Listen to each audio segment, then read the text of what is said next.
Hello, everyone. What a great crowd. I didn't even have to say anything or clink a glass or anything. And it's a big crowd. I'm so excited. You are the first people to be in this auditorium to hear a lecture in our newly renovated space. If you've been in here anytime before now, you'll notice the carpet is brand new. The paint is actually brand new. We have also installed a hearing loop system, which is very exciting. I'm learning about it myself. There's a lot of technology involved, of course, and we are training right now. But basically, it is a way to connect directly, I think, through Bluetooth with hearing aids.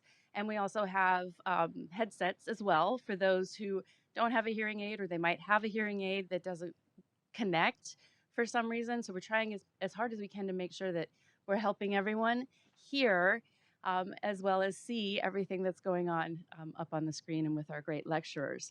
So that is now available as well. Lighting has been changed, and so we're just really thrilled that we were able to do that and bring everyone together for the first time tonight for that. So happy Leap Day, Leap Year tonight this year. So we get to spend this special extra day this year at this having this wonderful lecture. And then I really hope you'll join me afterwards to continue the festivities, continue the great conversations, see the exhibition again. I'm sure you've all been already. See the exhibition again. We've got musicians playing. We're going to have some light bites and some drinks as well, some refreshments. So please stay. We have Art After Dark until 9 p.m. every single Thursday night of the year. So please join us for that. So again, welcome. Thank you so much for coming tonight. We're just really excited to be here tonight and learn from our lecturer about our special exhibition, Gateway to Himalayan Art. First and foremost, I'd like to thank our local sponsors for the exhibition, Ken and Laura Burns. Ken and Laura they've been so very supportive of all of our exhibition programs. They continue.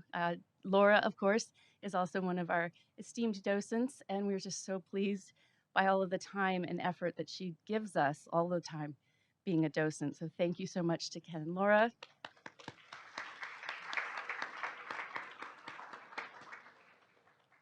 Our other local sponsors are Visit Gainesville, Alachua County, and other generous donors. I'd also like to thank, of course, the Rubin Museum and all of their sponsors that you have been seeing. There are many, many of them, so we've put them up on the screen, and you will see them when you go into the exhibition as well. Lots and lots of great support for this exhibition. Of course, this exhibition would not be possible without the wonderful staff of both the Rubin Museum and the Harn, including Dr. Tongyun Yin. Dr. Yin is our Coffin Curator of Asian Art, and she's been working very closely with this exhibition as we always have our on-staff curator. So thank you, Dr. Yin. Our lecture this evening is sponsored by one of our generous campus partners as well, the Center for Humanities and the Public Sphere through the Rothman Endowment. And please, like I said, please join us all afterwards for more discussion and merriment in the rotunda, and then of course throughout the entire museum. The whole museum is open until 9. I'd now like to introduce Dr. Eric Siegel, who is our Director of Education and Curator of Academic Programs at the Harn, who will be introducing our esteemed speaker this evening. Thank you, Eric.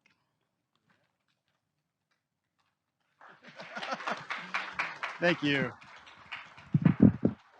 Thank you. Good evening. It is a pleasure to introduce Dr. Elena Pakhoutova this evening.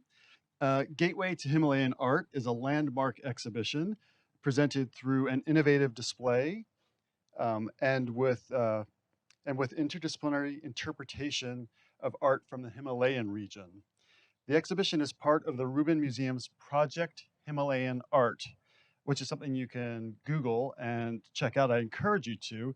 It includes a beautiful book, 108 objects, Himalayan art in 108 objects. It's massive but delightful to explore and beautiful. It's on sale in the store, and Dr. Pakhoutova has agreed to sign copies this evening if you're able to find her during the reception. There we go. There's also part of the Project Himalayan Art includes a digital platform that you can access on a laptop or on your phone. There are codes throughout the gallery, so if you want to dive deeper into this material, it is an endless resource designed to enhance the understanding of general viewers and also to be a classroom, to support classroom instruction. And indeed, classrooms are a big part of our presentation of the Harn of Gateway to Himalayan Art. These are photographs from this morning, or maybe it was 2 o'clock this afternoon. Students in Victoria Pagan's Gardens to Read and Visit class were here, and they were using the exhibition themselves to reflect on themes in their course. So that was really exciting to have them here today. Dr. Pakhoutova is Senior Curator of Himalayan Art at the Rubin Museum of Art, New York. She holds a PhD in Asian art history and criticism from the University of Virginia, and she has taught at UVA as well as at the New School in New York. Her background in Tibetan Buddhist studies informs her interdisciplinary interests.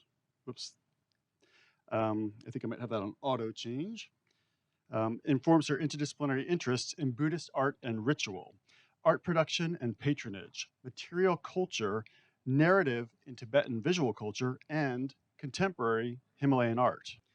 At the Rubin Museum, her thematic exhibitions introduce and contextualize Tibetan, Nepalese, and Himalayan art, and they include, just to cite a few, Gateway to Himalayan Art, of course, Once Upon Many Times, Legends and Myths in Himalayan Art, Count Your Blessings, The Art of Prayer Beads in Asia, and Collecting Paradise, Buddhist Art of Kashmir and Its Legacies. As Leanne mentioned, tonight's presentation is sponsored by the Center for the Humanities and the Public Sphere's Rothman Endowment. And following the talk, Dr. Pakhoutova will take questions, so we invite you to participate in that with us here. At the conclusion of the auditorium program, we invite you to join a reception which is part of the Harn's Art After Dark program, which keeps the museum open until 9 p.m. every Thursday night. It's a lot of fun, and we invite you to keep coming back. But tonight's talk, Storytelling in the Himalayan Cultural Sphere, opens a window onto the cultural, religious, and material world of Himalayan art, focusing on its rich history and diverse traditions of visual narratives. Please join me in welcoming Dr. Pakhoutova.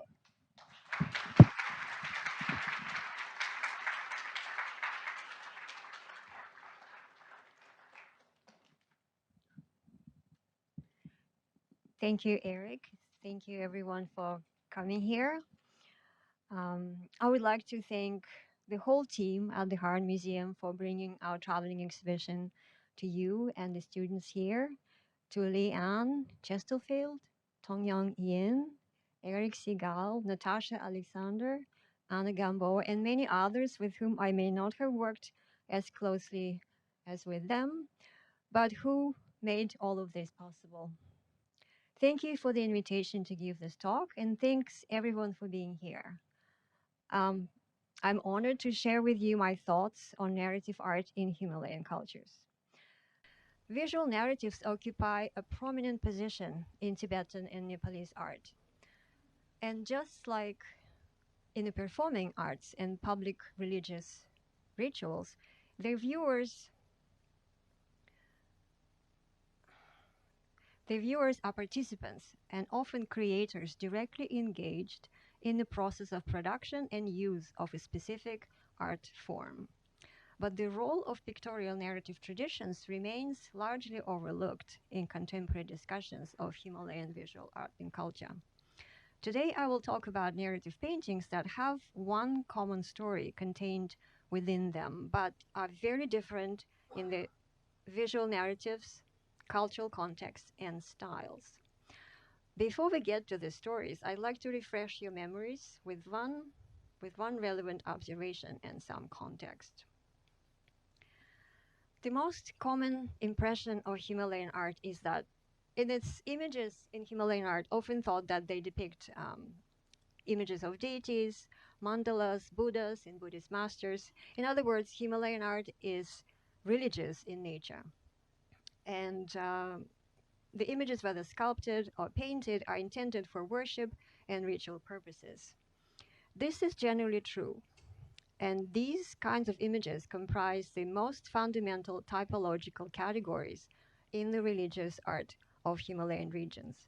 You can see this in the current exhibition at the Harn Museum, and I hope you will recognize these aspects of Himalayan art while exploring the exhibition and the integrated resources of our project Himalayan Art. There are other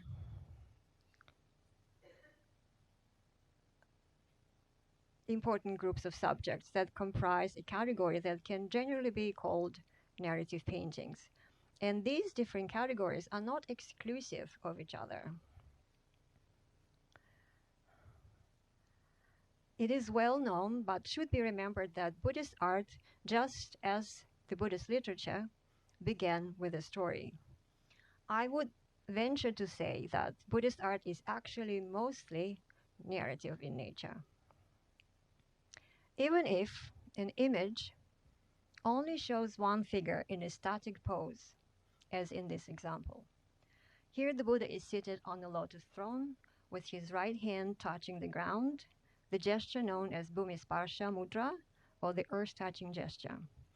This is a reference and a depiction of an event, as it has been told and recorded in the sutras, which are written down oral recounting of the Buddha's words and his teachings, known as the Dharma.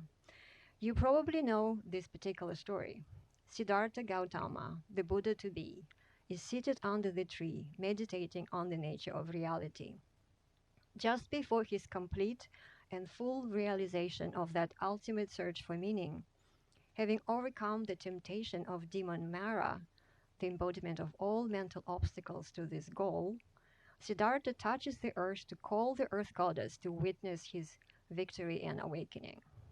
You may also know that all Buddhist sutras start with a particular opening phrase that authenticates its content by stating that what follows is the Buddha's words, and it is remembered by those in attendance and thus recounted. For instance, the beginning of the Daimatkata Sutra or Vajrayadika Sutra says, "Thus have I heard, at one time the Buddha, the Blessed One, dwelled in Shravasti." And the story goes on. It is an account of a discourse between Subhuti and the Buddha. In other words, it is a narrative. Most famous narrative stories besides sutra are the legends of the Buddha's previous lives that comprise two collections or anthologies known as Jatakas and Avadanas.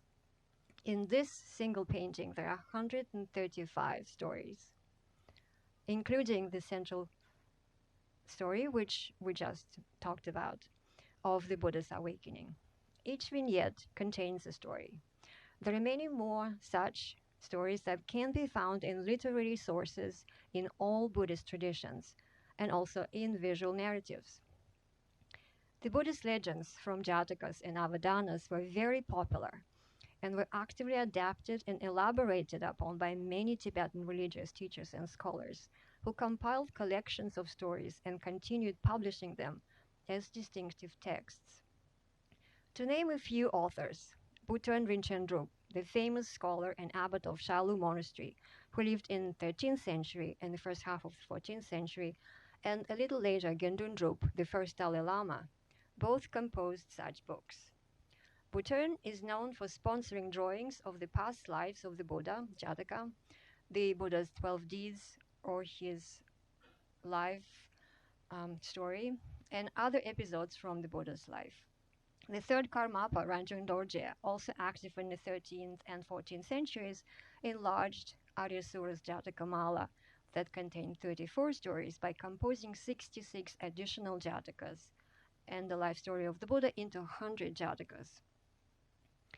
This extended collection of Jataka stories was painted in the walkway, the path of circumambulation of Shalu Monastery in the 14th century, accompanied by inscriptions. You can learn about these murals from an essay by Sarah Richardson in our project Himalayan Art publication that you just saw, or digital platform, as well as about works and artistic patronage of the teachers I have mentioned. translation of the Kshemendra's 108 stories of the noble deeds in 13th century greatly advanced Tibetan poetics as well as visual arts. In 1747, the ruler of central and western Tibet, Miwang Polone, sponsored xylographic sets illustrating the wish-fulfilling wine of Bodhisattva legends at Nartang Printing House. The woodcut blocks and prints of the visual narratives prompted their wide and swift distribution throughout Tibet and the Himalayas. Such woodblock printed compositions were created specifically to mass-produce images. You can learn about the paintings from printed compositions in the essay by Nancy Lin in our project Himalayan Art publication or digital platform. And you can see examples of 2 paintings from other printed compositions in the exhibition just outside. Here is one example from the exhibition. But today, I'd like to focus on one particular story, as I mentioned. In this painting, which is one of a series which illustrate the stories of the noble deeds, the Avadanas, each painting contains 3 stories arranged around the central Buddha, depicted seated in meditation. His posture references the setting in which the stories were told. The Buddha is usually seated in contemplation. One of his students asks a question, and the Buddha tells a story which becomes his teaching. Each story within the painting is identified by a red marker that looks like a tombstone. It's actually interesting that in the museum world, we usually call an identifying text of an artwork that contains its title, date, etc. as a tombstone. So it's similar in a way. These red markers in the painting give the title of each Jataka and their number according to the written collection of stories. Often these are inscriptions written in empty spaces. Often there are inscriptions written in empty spaces within the landscape or on walls of architectural structures in the painting. These inscriptions call out important scenes of the stories, like captions. I will focus on one particular story called Travels to the Island of Badara from the Kshemendra's collection of Avadanas. The story goes like this. In the city of Varanasi, there was a merchant Priyasena who was as wealthy as the god of wealth. His son was virtuous, practiced the 6 perfections, and had marks of a great hero. The name of this virtuous son is not mentioned, interestingly. After his father's death, he took on the father's responsibilities. He had an intention to help everyone and gave alms far and wide. When his wealth was exhausted, because he gave it all away, he went to the island of gems. On his return with the gems, he saw a group of merchants beset by robbers. So to protect the merchants, he gave his gems to the robbers. And this happened 6 times. And although the robbers were very satisfied, as you can imagine, the seafarer was disheartened because he was not able to fulfill the wishes of as many beings as he intended, and was in despair. One night he had a dream. A goddess told him that in the land called Badara, the gods have many precious gems. Even one of these magical gems can satisfy the needs of many. Those who are steadfast, have fortitude, and great merit can travel there. And the goddess explained to him how to get there. He was very excited and set off in his boat. You can see his boat right there. He travels, and this journey was full of dangers, but because of his virtuous deeds, determination, dedication to his intention, and compassion, he travels on and on for 12 years. He came upon 700 great islands in the west, each with 7 great mountains and 7 great streams flowing into the ocean. You can see some of that there. He climbed various elemental mountains, the Iron Mountain, the Copper Mountain, the Silver Mountain, and so on. He also had visions and prophecies and was guided by them. used herbs and roots for remedies, and to enhance his abilities, burned incense day and night, and used the knowledge he gleaned from a copper tablet he found at the foot of the mountain of thorns. At one point, he had a dream of a blue god of the mountain who foretold him what would come to pass, and he took this prophecy to heart. On a glass mountain in the cave, he received another prophecy, climbed the crystal mountain, and arrived at the door of the house built of gold. There, he is welcomed by 4 superhuman beings, Kinnaras. He taught them the Buddha's teaching of abandoning the 10 non-virtuous actions, and they offer him a gem which causes whatever is needed to fall down from the sky like rain. Then, at the silver house, he is greeted by 8 Kinnaras. They gave him a gem that would provide everything even more. At the house of lapis lazuli, 16 Kinnaras give him a gem even more powerful. In the house of 4 jewels, 32 Kinnaras gave him a gem that would provide for the whole world. Then, and I want you to remember this part, they called the white horse named Strength of Clouds of Joy, which magically carried him home. Implication here is that the horse flew the great distance he had traveled by sea. Upon return, this nameless seafarer was consecrated as a Dharma king. He raised the banner topped with the wish-granting gem, and throughout the whole world, everything that anyone desired fell down from the sky like rain. Wouldn't this be the great thing right now?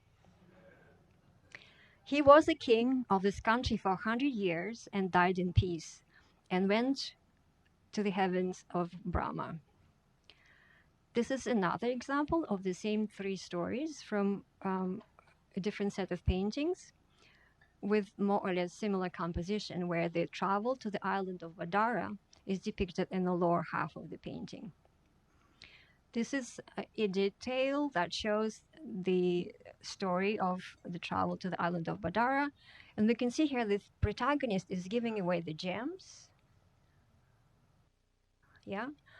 He travels in the boat. The islands of different elements shown here in appropriate color. A cave, him receiving prophecies in various houses with Kinnaras. So why is this story interesting and important? It's not me, I think. There is a famous quote from Edward Morton Foster about the distinction between a story and a plot. The king died and then the queen died is a story. The king died and then the queen died of grief is a plot. And despite many valid objections to this distinction, it being too rigid and it's only based on causality, I find it quite appropriate when we talk about Buddhist narratives. The causality aspect is important here and goes beyond the storyline, because there's always a reason why these stories are told and why they are told in the way they are told. The causality aspect is always present from the very start in all Buddhist narratives. In other words, there's always a plot, and sometimes it gets quite elaborate and it can change. The reason why the story of travel to a distinct island to get a wish-granting gem is interesting is because it appears in some ways in other stories, often seemingly unrelated. In depictions of the Gunakaranta Sutra in Nepal, and in the paintings of the life story of famous Indian master Padmasambhava in Tibet. It also appears in the popular narrative of the boy Pema Rombar, who is believed to be an earlier life of that legendary Indian master. And the story is also performed as a Tibetan opera. In the exhibition, a life-size photograph of a mural depicts the story of boy Pema Rombar. I will not talk about this specific mural here, but instead I'll give you a homework. Please find elements of the story about going in search of a wish-granting gem in that mural, which is represented in the exhibition. Okay? Promise? Great, thank you.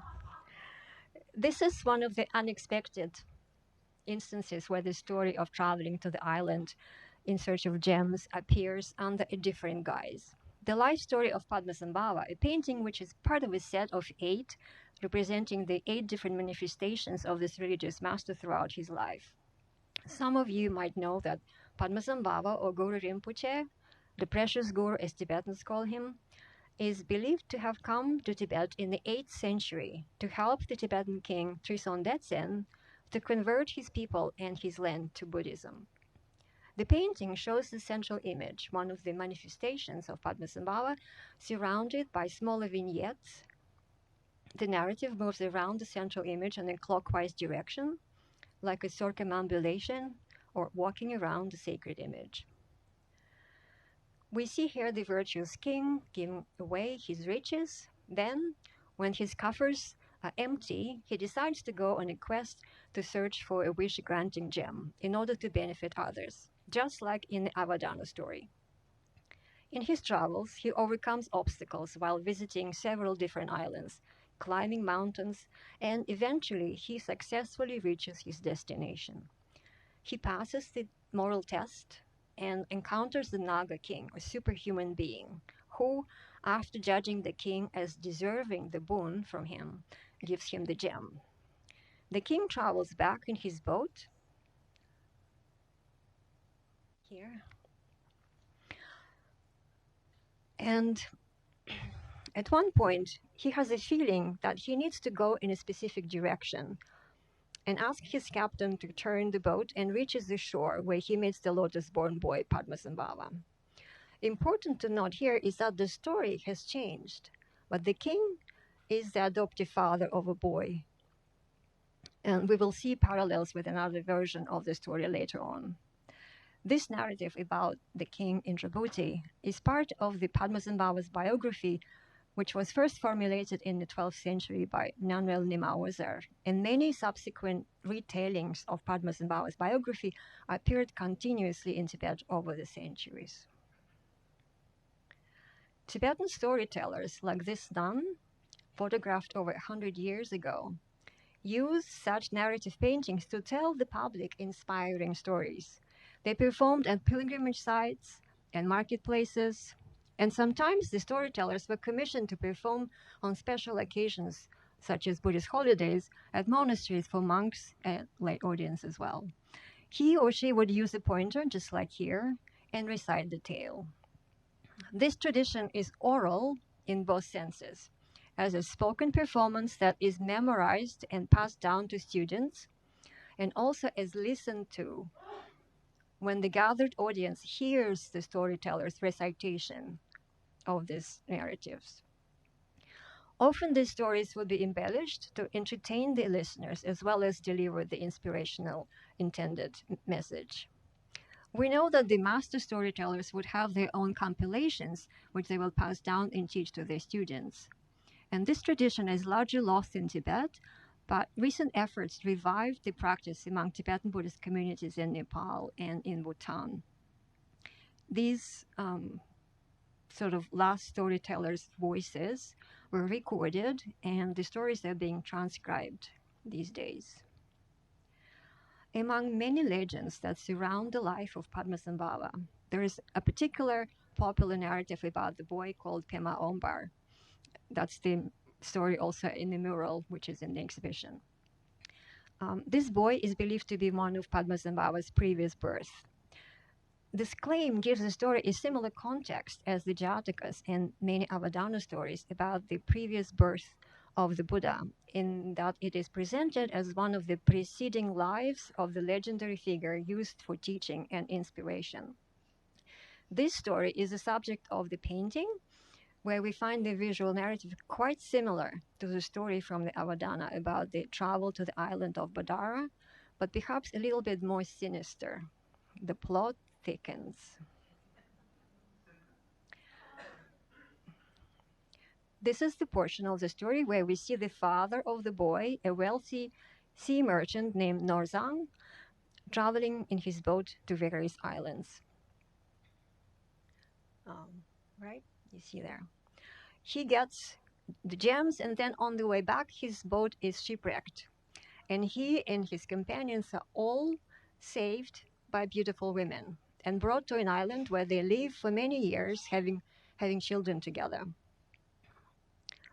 Only Norzan, being clever, finds out that these women are actually flesh-eating demons, rakshasas. And he and his companions are doomed. So here you're probably reminded of the Odysseus and the Siren story, right? So Norzan is looking for a way out, and with a divine intervention, held by a flying horse, they escaped. But only Norzan survives and is taken to Tushita heaven. Not home, but to Tushita heaven. So here you see Norzan escaping on the flying horse, right there. And here he is the only survivor, taken to heaven. This story of a merchant and his companions rescued by beautiful women appears in another tradition of visual narratives that present popular stories and invite public participation in Nepal. A living tradition called, in translation, looking at the gods in the viharas, usually happens in the middle of the monsoon season and is a great occasion when religious and lay communities get together. Local monasteries open their doors and exhibit their art treasures. In the courtyards, as you can see in this photograph taken 40 years ago, under the eaves of the roofs, they hang long banners depicting popular stories from Buddhist sutras. Here's a section of one banner which depicts the shipwreck. Oh, sorry. This is a close-up of a banner in a different temple in Patan in Nepal.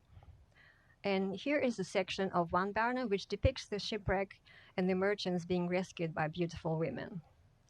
This is the story of a merchant Simhala, which is very well known around the Buddhist world, and in this iteration has been quite popular in Nepal. Here you can see that the merchants are all paired with the women. Note that there is also inscriptions below. Each scene is identified to make the sense of the images in the story. Just like in the story of Norzang, the caravan leader Simhala feels uneasy, and one night he sees the deity Avalokiteshvara in the lamp, who tells him that these women are actually rakshasas. Again, divine intervention here. The deity tells him that on the bank of a river nearby there is a great horse, Varahaka, and they have to go and plead with this horse to take them across the river away from these rakshasas. The horse agrees, but warns them not to look back, and they climb up on its back and take off. As you see here, the rakshasas first lament their loss, and then, assuming their real demon forms, pursue the merchants, who one by one look back and fall off the horse and are devoured. You can see all the gruesome details in there. Only Simhala remains steadfast and escapes. As you can see, the story has changed. The Kinnaras who granted wish-granting gems here are rakshasas, and the emphasis is on the escape. In this particular context, this story strongly resonated with Newar communities of the Kathmandu Valley. Newars were engaged in a very active trade with Tibet, and often merchants from the Kathmandu Valley who had to spend long time in Tibet would have Tibetan wives and families on the other side of the Himalayas. These other women, understandably, were resented in Newar communities. Such dual familial connections created complicated social tensions within Newar communities. An American scholar, Todd Lewis, has written a lot about this, and if you want to learn more, I direct you to his work.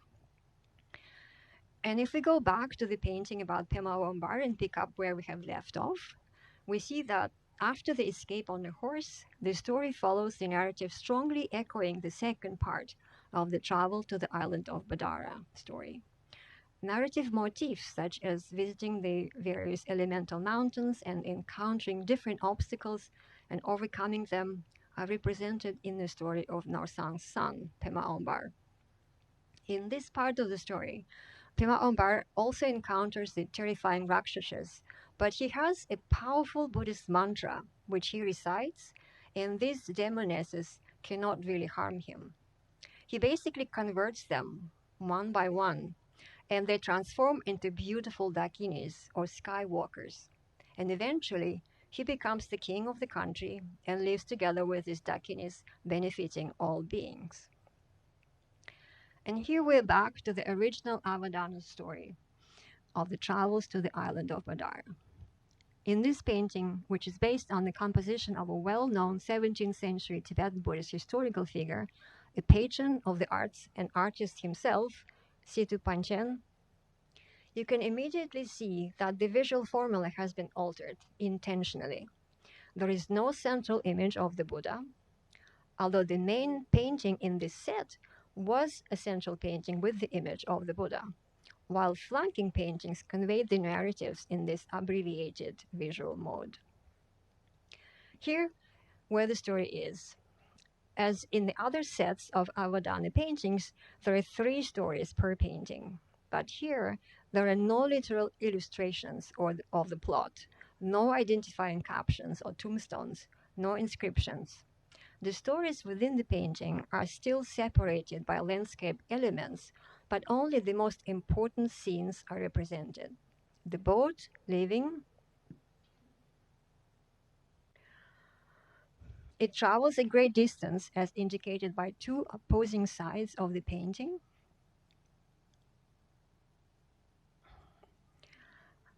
And the flying horse carrying the seafarer back home. And you see the horse right there, right? Here's the detail of a boat with the seafarer pointing to the crystal mountain.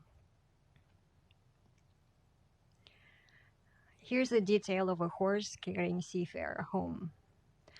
In all of these different renderings of the story, cultural concerns, ideologies, patronage have changed its content, interpreted, adapted, and visually presented the story in various ways. In Nepal, stories and representations of Gunakaranavyuha about Avalokiteshvara in his various guises and his teachings became popular for several reasons, not only for religious reasons, including the story of this beautiful woman who turns out to be evil, right? Because it felt social tensions, strongly felt social tensions within the narrow communities of traders who traveled to Tibet, spending extended periods of time away from their families. And the beautiful and powerful Kinnaras were reinterpreted as Rakshasas, perhaps replaced to make a certain point. In the Padmasambhava story, the motifs of 7 different mountains, palaces, and so on are closely reminiscent of the travels to the island of Badar story, where the seafarer is motivated by a very strong purpose to benefit all beings. And due to this uncommonly good merit, he receives prophecies, overcomes obstacles in hostile lands, takes on hardships, and conquers them with the power of the Buddhist teachings. Guided by prophecies, he also finds treasures which give him knowledge, as first described in the travels to the island of Badar story in the Avadanas.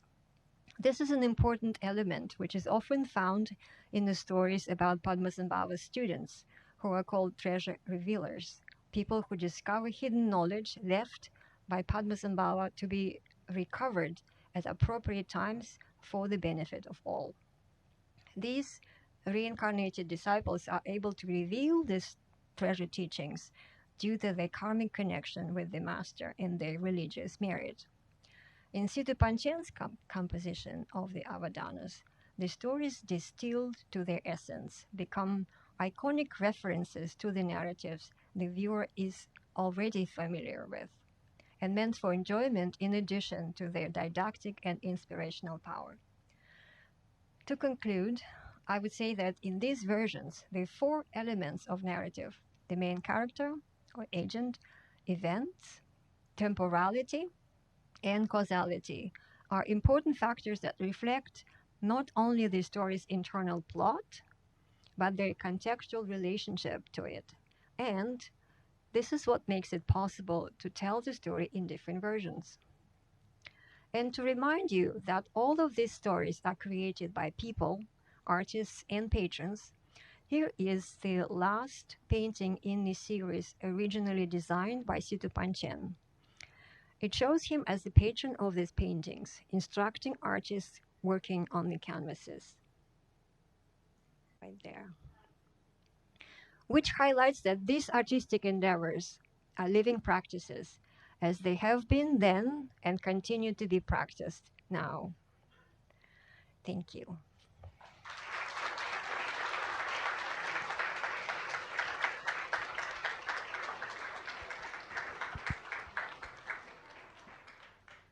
Thank you so much. How very wonderful. We would be delighted to take questions. Anna is over there with a microphone. I have a microphone. All the women seem to be really evil. Not all of them, only half of them, which I think is fair. Remember the beautiful Kinaras who granted him wishes and gems in the beginning? Yeah. Hello. I have a question about your reference to the disciples and the reincarnation. So, again, I'm still learning. So, each of these writers, these storytellers, are in a way a Buddha, correct? Or a descendant of Buddha or related to Buddha. Could you clarify? Because you were saying that they were disciples. Yes. Correct? Yes, so the people I was referring to, the disciples who rediscovered the teachings that were concealed by this particular historical figure or legendary figure, Padmasambhava, because the times for these teachings to be revealed again were appropriate and therefore they were discovered. Yeah, so what I was saying is that every story in the Avadanas and Jatakas are actually taught by the Buddha according to the tradition. And so in every instance, the agent or the personage is in one way or another is actually either a Buddha in the previous life or someone who is used by the Buddha to teach a moral lesson or story about karma and its effects. To what extent, if any, do you feel numerology has played in shaping these stories? Because that story in particular felt very, those numbers felt very intentional. I think they're not necessarily maybe numerology, but there is a certain numbers that are considered auspicious in religious traditions of India, including in Buddhism, such as I mentioned the 8 and then 16, then 32, yeah. And there are different ways that this is explained. I'm not really the person to address this. No, it's not really my field, but I find it also very curious. Like, why is 108, which is actually much more easier to understand, but these particular numbers have some significance, yes. And they're used, I think, because people knew that they're significant. That's why they were used, not randomly. Yeah.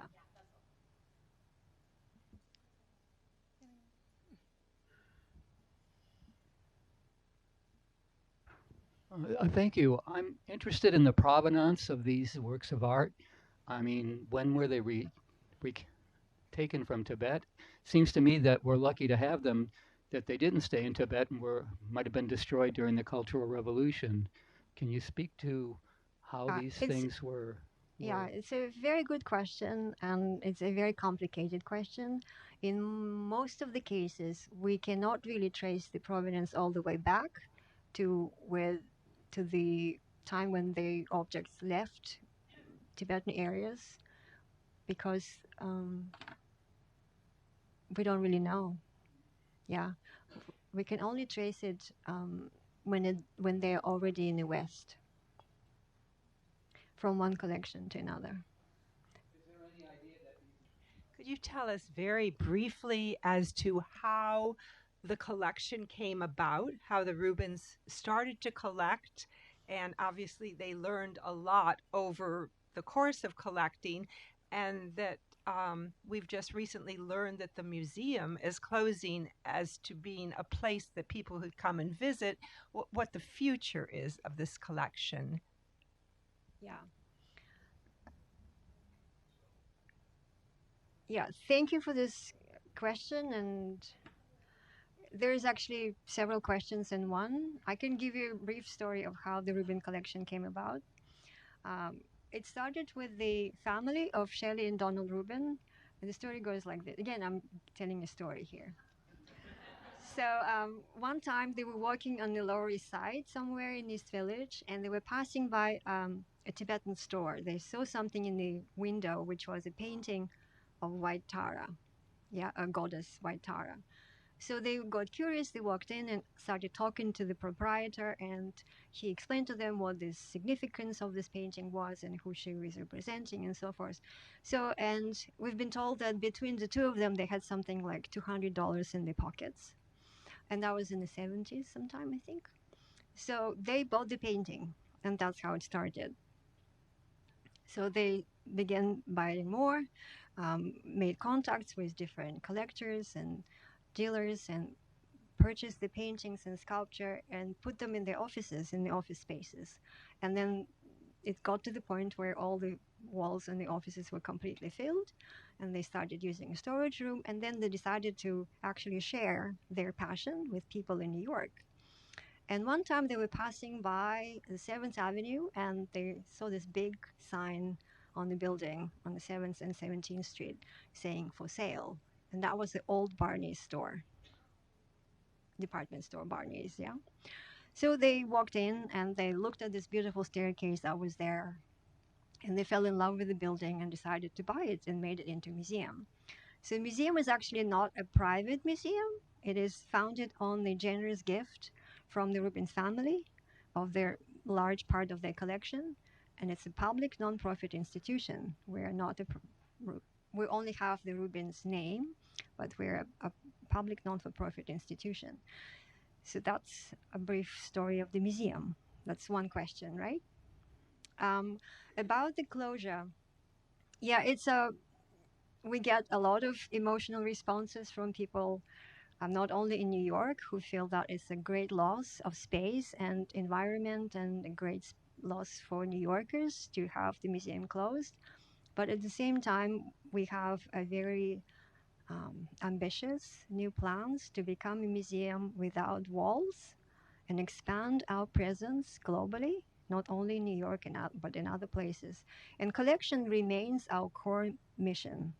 We are going to share our collection with other institutions through lending on a long-term basis our objects to complement or heighten their collections in some way, participate in collaborative exhibitions that they create and we create collaboratively, create traveling exhibitions, put all of our objects online, which is not yet done, and continue with the project Himalayan Art, which is the most ambitious educational initiative. And right now it's open here at the 3rd venue, and it's going all the way across the US to the West Coast.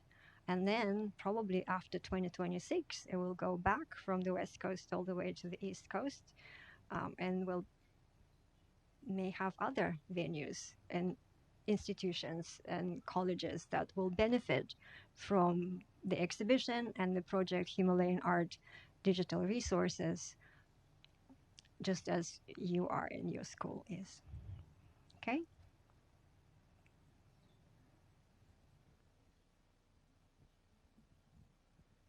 There's one here. Over here.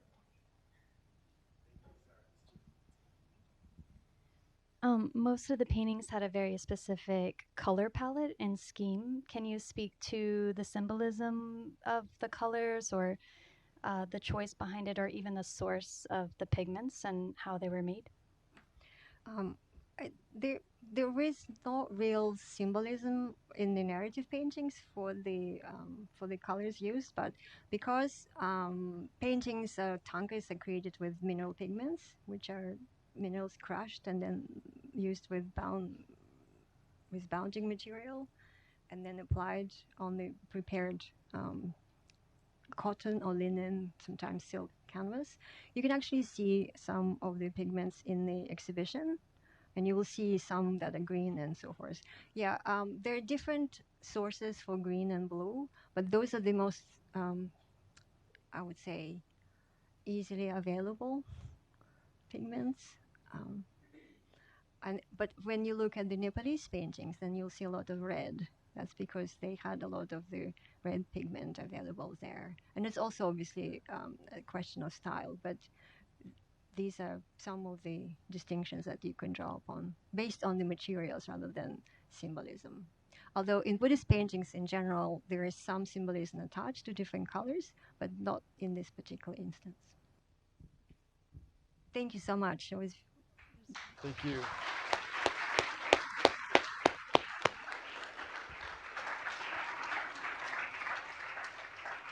And of course, the museum is open till 9. There's a reception for Art After Dark for this lecture also. You can see the exhibition, so please enjoy the evening at the museum. Thank you again.